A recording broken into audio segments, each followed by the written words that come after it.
இந்த நாளின் காலை வேளையிலே ஆண்டவர் நமக்கு தருகிற வார்த்தை மத்தேயு 11வது அதிகாரம் 28வது வசனம். வருத்தப்பட்டு பாரம் சுமக்கிறவர்களே, நீங்கள் எல்லாரும் என்னிடத்திலே வாருங்கள், நான் உங்களுக்கு இளைப்பாறுதல் தருவேன். நம்ம எல்லாருக்கும் ரொம்ப பிடித்த ஒரு வசனம்னா இந்த வசனம் தான் வேதத்துல. பாருங்க, அந்த வார்த்தை சொல்லுகிறது, வருத்தப்பட்டு பாரம் சுமக்கிறவர்களே, நீங்கள் எல்லாரும் என்னிடத்துல வாருங்க, நான் உங்களுக்கு இளைப்பாறுதல் தருவேன். இந்த காலை வேளையிலே இந்த வார்த்தையின் மூலமாய் ஆண்டவர் நமக்கு சொல்லி தருகிற காரியம் என்னவென்றால், வருத்தப்பட்டு பாரம் சுமந்து கொண்டிருக்கிறீங்களா, நீங்க என்னிடத்துல வாருங்கள் என்று முதலாவதாக நமக்கு அழைப்பு கொடுக்கிறார் ஆண்டவர்.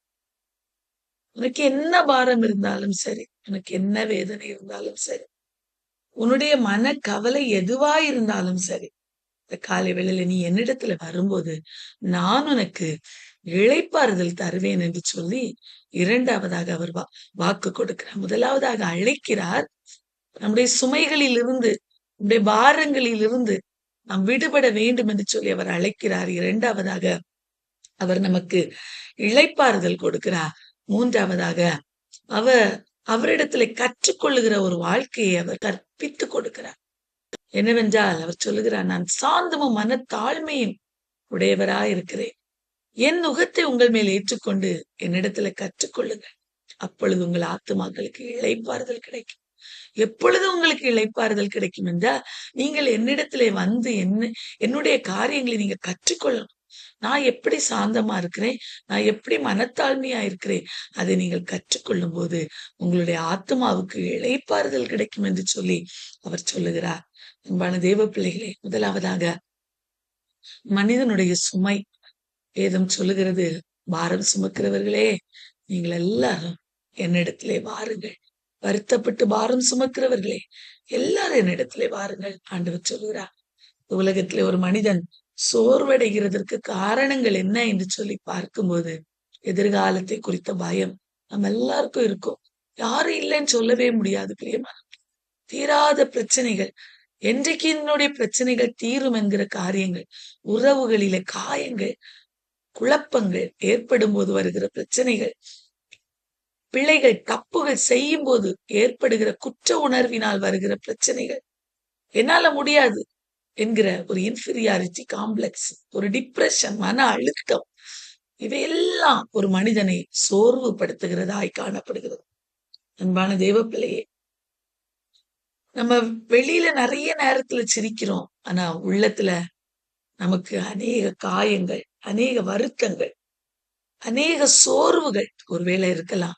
ஆனா ஆண்டவர் சொல்றாரு, அது என்ன பிரச்சனையா இருக்கட்டும், அது என்ன சோர்வுகளா இருக்கட்டும், நான் உனக்கு மருந்து தருகிறேன், நான் உனக்கு இளைப்பாறுதல் தருகிறேன் என்று என்னிடத்துல நீ வருவாயே ஆனால் நான் உனக்கு இளைப்பாறுதல் தருவேன் என்று சொல்லி அவர் இந்த காலை வேளையிலே அவர் வாக்கு கொடுக்கிறார். பிரியமானவர்களே, எந்த சுமையா இருந்தாலும் பரவாயில்லை, அந்த சுமையை மாத்திரம் மனிதர்களிடத்திலே போய் நாம் சொல்லாதபடிக்கு ஆண்டவருடைய சமூகத்திலே நம்முடைய சுமையை இறக்கி வைக்க வேண்டும் என்று சொல்லி அவர் இந்த காலை வேளையிலே நமக்கு அழைப்பு கொடுக்கிறார்.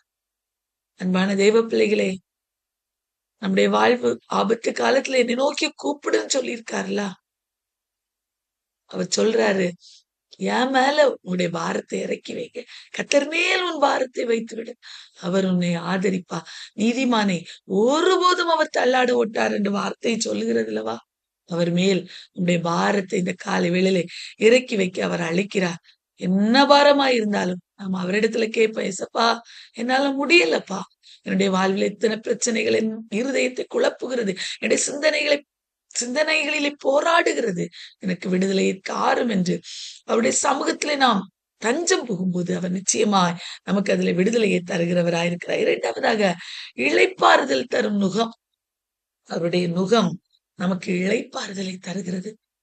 அன்பான தேவ பிள்ளையே, அவருடைய நுகம் நமக்கு இளைப்பாறுதலை தருகிறது. நுகம் என்றால் 2 மாடுகள் சேர்ந்து ஒரு கட்டையை கழுத்துல வைத்து கொண்டு செல்லும் அல்லவா, அந்த கட்டை, அந்த மாட்டு வண்டியில இருக்கக்கூடிய அந்த கட்டை. நாம் அநேக நேரங்களில நினைக்கிறோம், நான் ஒருவரா என்னுடைய பாரத்தை நான் சுமக்கிறேன். இல்லை பிரியமானவர்களே, இன்னொரு சைட்ல இருந்து நம்முடைய ஆண்டவர் நம்முடைய பாரங்களை சுமக்கிறவராயிருக்கிறார். அவர் சுமந்து கொண்டே இருக்கிறார் தான் சொல்றார். நீங்க என்னிடத்துல கற்றுக்கொண்டால், என்னிடத்துல என்னுடைய இளைப்பு அவருக்குள்ளாய் நாம் கடந்து வரும்போது அவருடைய முகம் நமக்கு இளைப்பாறுதலை தரும்.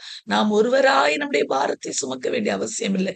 நாம் சோர்ந்து போகும்போது இயேசு நம்மோடு சேர்ந்து நம்முடைய நுகத்தை அவர் சுமக்கிறவராய் இருக்கிறார். பிரியமானவர்களே, பாருங்க, வார்த்தை சொல்லுகிறது, நான் இளைப்பாறுதல் தருவேன்.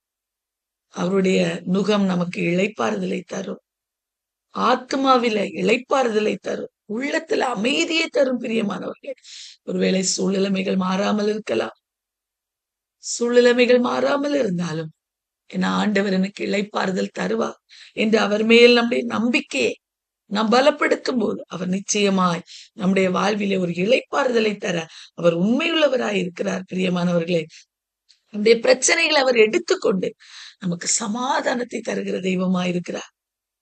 அன்பான தேவ பிள்ளையை, நாம் தனியாய் சுமக்கும் போது, நுகங்களை பாரங்களை தனியாய் சுமக்கும் போது ஒரு கனம், ஒரு மன அழுத்தம், சோர்வுகள் நமக்கு உண்டாகுமானால் இயேசுவோடு நாம் அந்த நுகத்தை சுமக்கும் போது அந்த சுமை லேசாக மாறும். ஆகவே இந்த காலை வேளையிலே அந்த இளைப்பாறுதல் தருகிற அந்த நுகத்தோடு நம்முடைய வாழ்வை, நுகத்துக்கு, அந்த இயேசுடைய சமூகத்துக்கு நம்முடைய வாழ்வை நாம் சமர்ப்பணம் செய்வோம். அவர் தானே அழைத்திருக்கிறார், நான் உனக்கு இளைப்பாறுதல் தருவேன் என்று. அவருடைய சமூகத்திலே நாம் நம்மை ஒப்பு கொடுக்கும் போது நமக்கு அவர் நிச்சயமா இந்த காலவேளையிலே இளைப்பாறுதலை தருவேன் என்று சொல்லி அவர் வாக்கு கொடுக்கிறார். மூன்றாவதாக, கற்றுக்கொள்ளுகிற வாழ்க்கை. பிரியமானவர்களே, ஆண்டவர் சொல்லுகிறார் இந்த மத்தேயு 11வது அதிகாரம் 28வது வசனத்திலே, நான் சாந்தமும் மன தாழ்மையுமாயிருக்கிறேன். என் நுகத்தை உங்கள் மேல் ஏற்றுக்கொண்டு என்னிடத்துல கற்றுக்கொள்ளுங்கள், அப்பொழுது உங்கள் ஆத்மாவுக்கு இளைப்பாறுதல் கிடைக்கும். நான் உங்களுக்கு இளைப்பாறுதல் தருவேன் என்று சொல்லி அழைத்த இயேசு இப்பொழுது சொல்லுகிறார், என்னிடத்துல நீங்க கற்றுக்கொள்ளுங்க, அப்பொழுது உங்கள் ஆத்மாக்களுக்கு இளைப்பாறுதல் கிடைக்கும்.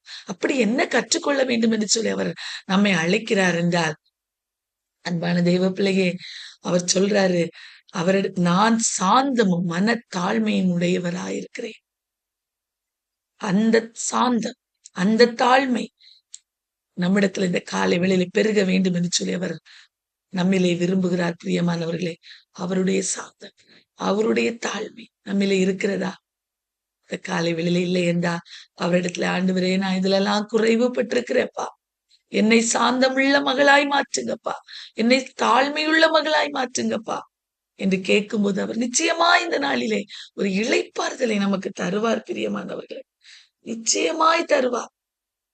அவரிடத்துல கற்றுக்கொள்ளுகிற ஒரு வாழ்க்கை, அவரோடு சேர்ந்து வாழுகிற ஒரு வாழ்க்கை, அவரோடு சேர்ந்து நடக்கிற ஒரு வாழ்க்கை இந்த காலை வேளையில வாழ வேண்டும் என்று சொல்லி அவர் விரும்புகிறார்.